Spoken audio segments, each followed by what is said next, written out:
together.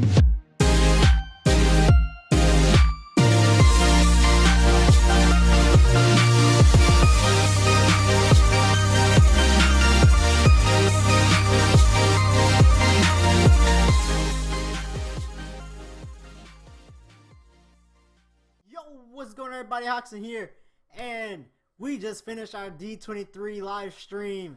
Well, it wasn't technically a live stream because my live stream decided my internet decided to fucking go out and shit like that. So I had to actually just record it instead of actually live streaming it.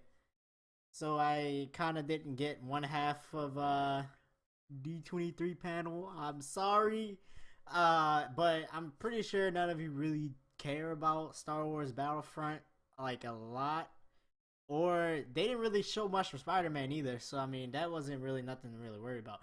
What took D23 was obviously Kingdom Hearts 3, the Toy Story trailer, what it is now called by Nomura now, Toy Story trailer, because that's what basically stole everything. Well, I mean, of course they showed more Olympus Coliseum, but they showed another part of Olympus Coliseum, which I'm actually happy about. But this is gonna be like not like an analysis video, more like talk about the trailer. I'm not gonna go into deep details about the trailer, but I'm just gonna talk about it so I can get some, I guess, points across. So without further ado, let's just jump straight into this. So right here we see Sora just off the bat, just jump straight onto this beam of light. Obviously right here he's gliding on a beam of light, just like how you would do with flow motion, like in, you know, Dream Drop Distance, Fragmentary Passage. But there's a bit of a difference from those two games that are right here. As you can see in like the bottom left corner, there is a blaster, there is super glide, and there is a jump. So obviously the blaster is right here, on what you're about to see right here. You move the camera, I guess you move like the I guess the right analog stick to aim, and then you'll press X to shoot. There's a super glide, well, super slide, not glide, I'm sorry, super slide, and where, you know, I'm guessing that's where you go faster so you can get to your destination quicker. And there's jump, which obviously it can probably be either one or two ways. It can be either, you know, you just jump to just, I guess, get out the way of like an object or something, or you can jump to physically attack a Heartless or whatever, like how they do on Dream Drop Distance. Like you can jump off whatever you're flow motioning on and just like instant transmission into it, fucking hit it, and then he'll instant transmission back onto like wherever he was flow motioning on. So it can either be one of those two things. So we advance on, and right here we see Sora do kind of like a shot lock, which it is a shot lock thing, in order to flow motion to objects. Now, we see him, you know, obviously flow motion to that, but we're gonna go back a bit, and right at about here, not really there. Okay, right here.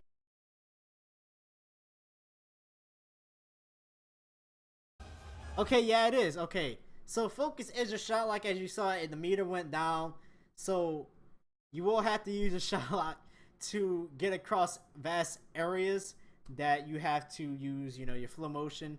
So they have integrated flow motion into shot lock, where you have to actually lock on the things in order to go to it. So what happens if you don't shot lock onto the right things? Are you gonna fall into the abyss of death and instantly die? Or is there, you can, you know, they're gonna put like a thing at the bottom to where it's like you can climb your way back up? I hope it isn't instant death, because I can see that being the death of a lot of people. If you don't shot lock onto the right things, you're gonna fall into the abyss of death and die. I mean, that would kind of suck. But we're gonna fast forward a little bit to right here, and we see Sora, you know, back in his usual, you know, Twilight Town fighting the Heartless, but this time he's in his new clothes, of course. So this might be like the scene before Xehanort and Ansem, where you meet Xehanort and Ansem in front of the castle, or mansion in this case. And right here, Sora gleams, he has stars, glitter on his clothes, and he transforms into his Keyblade transformation of double arrows. Now, you might be like, okay, we saw this Keyblade transformation before, but this is a little different from the Keyblade transformation that we saw in the first trailer that we saw this transformation in. His clothes were like originally his regular clothes in the first trailer. This one, his clothes are blue. They have officially changed his clothes to blue. I mean, it might be a funky looking blue. I mean, it might be I would rather more of like a lighter blue instead of like this dark navy blue. I'm not really a big fan of navy blue, but you know, it can work. You know, you have your red, you have your yellow, you have your blue, and you have your I guess you can name it Kingdom Hearts 2 clothes transformation. I don't know. Second form. I don't know. I forgot the name of it. I really can't think right now because I'm like right after. What the hell is my dog doing? But anyway, it's like right after. I'm right after the trailer. I'm kind of like, nah, and my throat is nah. So anyway, obviously he's shooting his double arrows. I mean, I am loving that Keyblade transformation. If Zigbark is confirmed a part of the 13 Secrets of Darkness, this is how I'm gonna fight him. I'm gonna fight him arrow to arrow. Like legit, this is how I'm gonna fight him. No ifs, ands, or buts about it. But right here, he does his magic lancer, and he just whacks the shit out of the Heartless and shoots this big ass giant fucking fireball and blows everything out of existence. Now, right here is the screenshot. Wait, can I get it right? Okay, right here is the screenshot that we saw. Oops, that was my bad. Right there, that was a screenshot that we saw earlier on. I might have been early in 2017, end of 2016. I'm not sure, but this is what we saw. This boss battle. So obviously, this is of course in the city of Olympus Coliseum. This might be like the mini boss or sub boss to before Rock Titan, and yeah, that's really it. But my main point is, as you can see, Sora is wailing the fuck out of this thing. It actually knocked it down, but his health bar that you can see in the top right corner is not going down, which makes me to believe either he might be another Sephiroth where his health bar doesn't go down until you reach a certain point of wailing on him, or he might be like body armor, and he might be, you know, you have to attack certain parts in order to get to the main part of his body and start wailing on that body and eventually beat it. But what makes this third point, because and even if it is like a body armor type of thing, even with body armor, his main body part still took damage, but it ended at a certain point on like the life meter, and you couldn't go past that halfway point until you knocked away the other parts. So maybe we have to knock off his head, because obviously right there's a chain on his head to where it might be like, and we have to knock that off in order to get to the main part and attack it. But that third main part might be the choice in this matter, because even right here, Sora's shooting him with flames, but this man is still not taking damage. He's not taking damage at all. He is eating all of Sora's attacks, and that's just it. And they show more of the ground damage. And right here, the message that blew the world away: don't assume your dreams are just fantasy. If you can imagine a world, believe in it, dive in. I was lost for words. Legit. I mean, in the live stream, obviously, I was flailing my arms around like a fucking maniac. But the words Toy Story just flew through my mind so quick. It was like Toy Story, and it was gone out of my mind. I couldn't even think of the world anymore because I was just so excited. And just so that would happen, this would happen right after this. Fucking Andy's room. And what I knew was fucking Andy's room is because you were small. Like the camera angle, you were small. Everything looked huge. And then you saw Woody's picture, like right there, kind of towards the middle on that billboard. I was like, Toy Story is in Kingdom Hearts 3. It is time. And then Sora's like, you know, obviously, where are we? But right here, Sora is a fucking toy. Sora is a fucking toy, people. And wait. Donald and Goofy are also toys as well. So obviously, body or character transformations are back, just like in Kingdom Hearts 1. You know, Sora transformed into a dolphin, and Kingdom Hearts 2 transformed into a little lion cub. Now we are transformed into toys. That is fucking amazing. Like, I am fucking ready for this game. Just give it to me. And the Heartless are now toys, and which made this scene even better. Wait, two things that made this scene better. Right here, this man's Keyblade is a fucking cactus. A cactus, man, with Woody's scarf and his hat and his badge. Like, if you ever lived to dream to whack somebody with a fucking cactus, this right here is your opportunity. You can kill somebody with this damn cactus if you want.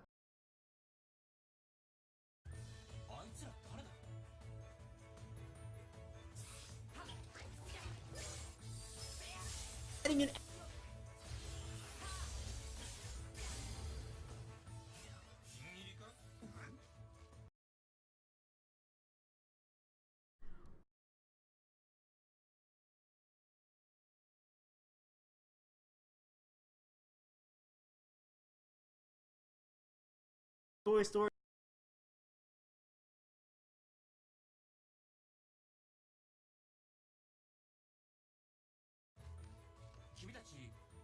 You sir have earned everything from me.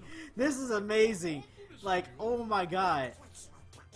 And obviously, you know, Sora, Donald, and Goofy are holding their conversations about the Heartless, you know, how they just showed up and everything.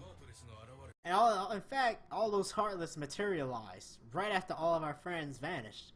So obviously, they're the only toys left in Andy's room. Everybody else is gone.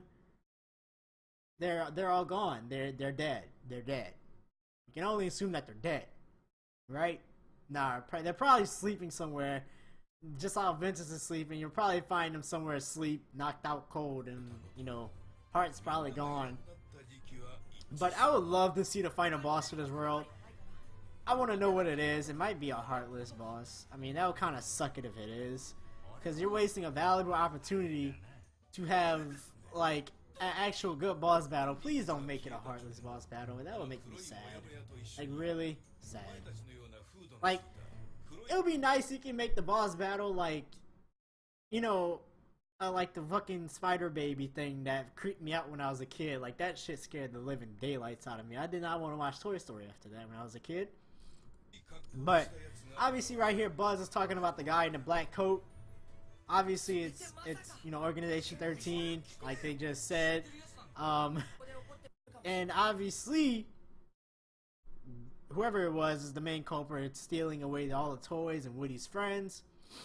And wow, I love how Sora's keychain is actually materialized as a fucking toy too.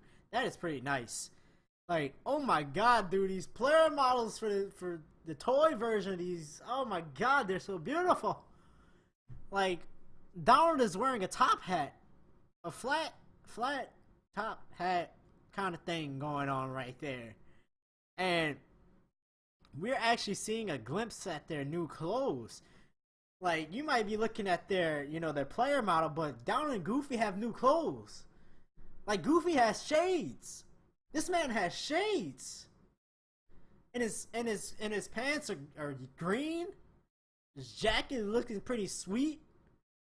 I mean, I hope that's not just for the toy version, and I hope it's their actual new clothes. If so, that's pretty nice. You know, that is pretty nice. But obviously, Woody's like, they're my friends, so it's our problem too. Woody is ready to kick some fucking Organization 13's ass if he doesn't get Little Bo Peep. Little Bo Peep back right now. He wants him some Little Bo Peep's ass. He's gonna get it. But anyway, they agree.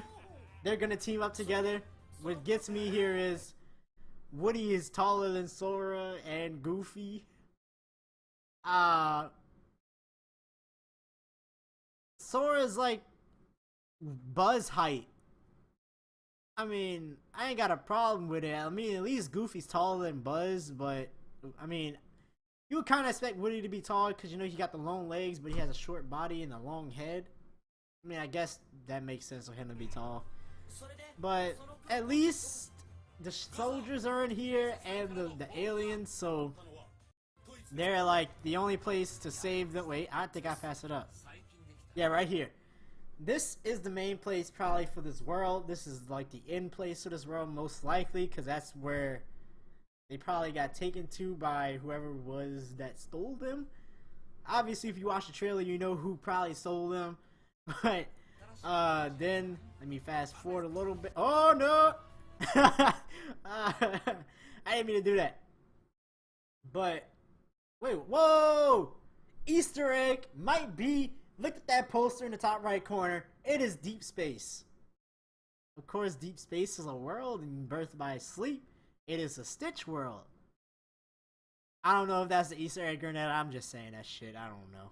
But now they're talking about in order to get there, they have to go out that window. I'm like, okay, maybe we're about to end the transmission there or some shit like that.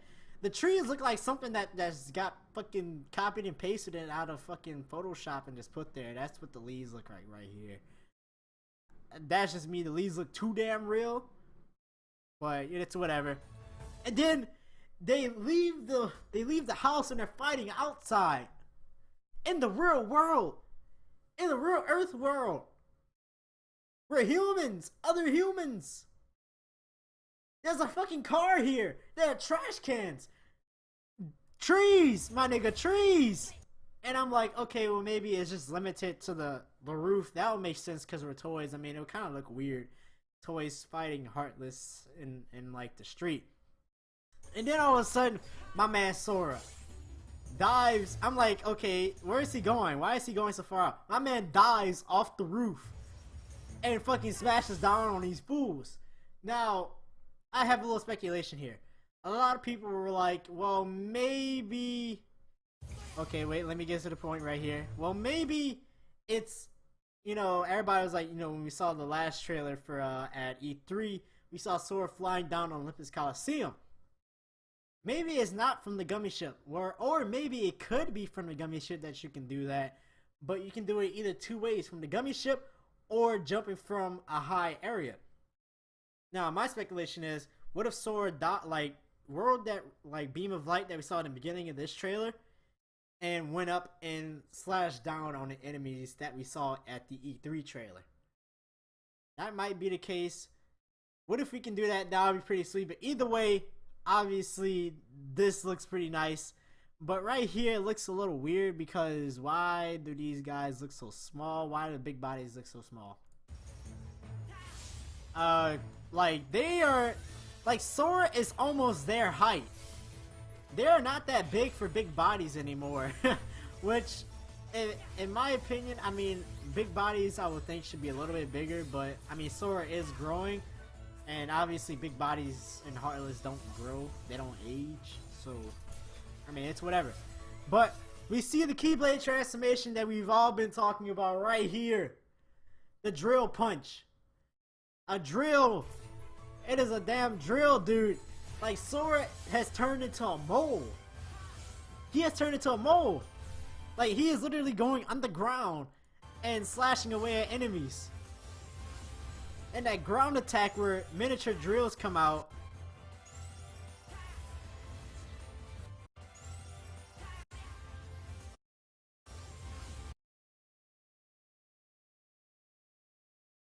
Bottom left.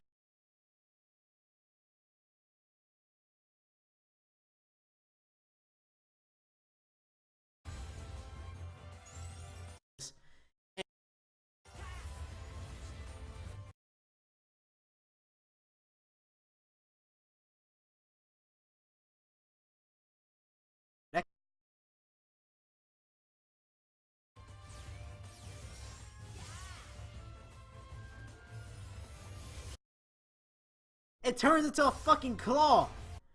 It turns into a claw, man.